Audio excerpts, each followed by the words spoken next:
साथी नमस्कार, यशु मंगल में आपका बहुत बहुत स्वागत है। आज मैं आपको एक प्रश्न आया है, उसके बारे में विस्तृत थोड़ा सा बताना चाहूँगा कि मंत्रों का प्रभाव हमारे जीवन में क्या होता है और ये कब फलदायी होता है। मंत्रों का प्रभाव साथियों कभी भी निष्फल नहीं जाता, कभी नहीं जाता। ये सनातनी परंपरा है और आदि अनादि से है और बड़े तरीके से इन सब चीज़ों को समझाया गया है और ये अपना प्रभाव किस तरीके से आप पे डालती है ये मैं बताना चाहता हूँ।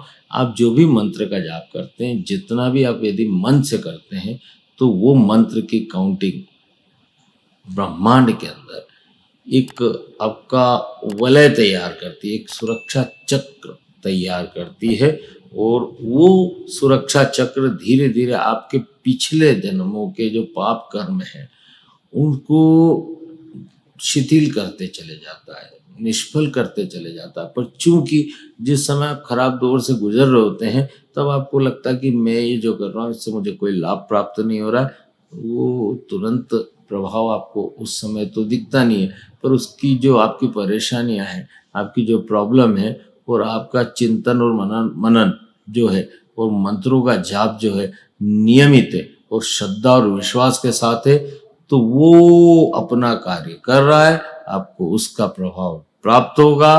वो जब ये समय निकल जाएगा बड़ी तरीके से आपको नुकसानों से बचाते हुए निकल फिल्टर है ये एक तरीके से आपको नुकसानों से बचाते हुए धीरे धीरे आपको खड़ा कर देगा और आप उस दौर से निकल जाएंगे। तो इस तरीके की जब भी बातें होती है कि यज्ञ क्यों करना, हवन क्यों करना, धूप क्यों लगाना, तो आप इस कलयुग के अंदर जब जी रहे हैं तो आप कितना प्रदूषण अपने द्वारा कर रहे हैं उसको तो आप देख ही नहीं रहे। स्कूटर चला रहे, कार चला रहे, है ना, पेस्टिसाइड्स का उपयोग कर रहे हैं, तो अब उनको भी तो हमको शुद्ध करना है, उनको भी तो हमको न्यूट्रलाइज करना है।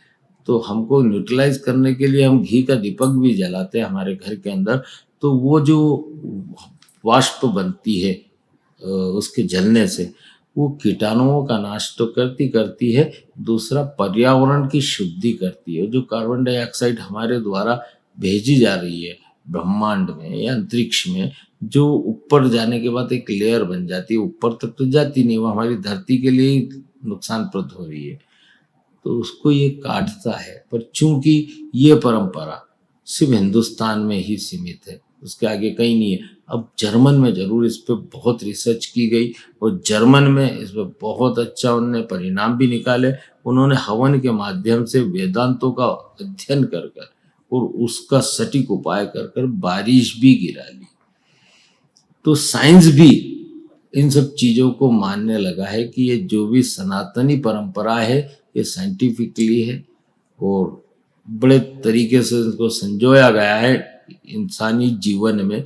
और आप नियमित दीपक लगाते हैं, अगरबत्ती चढ़ाते हैं, पेड़ों को जल चढ़ाते हैं, तो प्राप्त आपको ही उसका लाभ होने वाला है, ये किसी और को प्राप्त नहीं होगा, आपकी जनरेशन को होगा।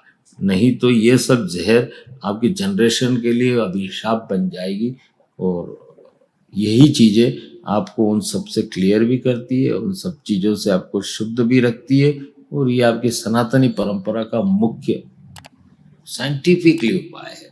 तो धूप लगाने से नेगेटिविटी जाती है, दीपक लगाने से नेगेटिविटी भी जाती है, पर्यावरण भी शुद्ध होता है और यज्ञ करने से तो पूरे के पूरे शहर को लाभ प्राप्त होता है। तो ये तो पुनीत कार्य इसीलिए कहा गया है। ये पुनीत कार्य यदि हम करते हैं या करवाते हैं तो इसका लाभ असंख्य लोगों को मिलता है। तो ये एक हमारी जो परंपरा है इसके बारे में हमने आपको विस्तृत जानकारी दी है। ये लाभप्रद है या हानिप्रद कहीं से कहीं तक नहीं है। ये मिथ्या है कि इस बारे में लोग घी जल रहा है, तो ये कंडा जल रहा है, तो ये सब इसीलिए तो कि ये कंडा जो है ये कितना लाभ करता है, इसका जब आप रिसर्च देखेंगे या गूगल पे देखेंगे तो आपको इसका समझ में आएगा कि ये पर्यावरण के दूषित एटमॉस्फेयर को शुद्ध करने में एक विचित्र भूमिका निभाता है। साथ ही हमारी चैनल अच्छी लगती है, लाइक करिए, सब्सक्राइब करिए। तो इस तरीके के कोई भी प्रश्न आप निश्चित होकर करिए, हम यथासंभव जवाब देंगे। और हमारी चैनल को फॉरवर्ड करिए ताकि लोगों तक अच्छी जानकारी जाए। धन्यवाद।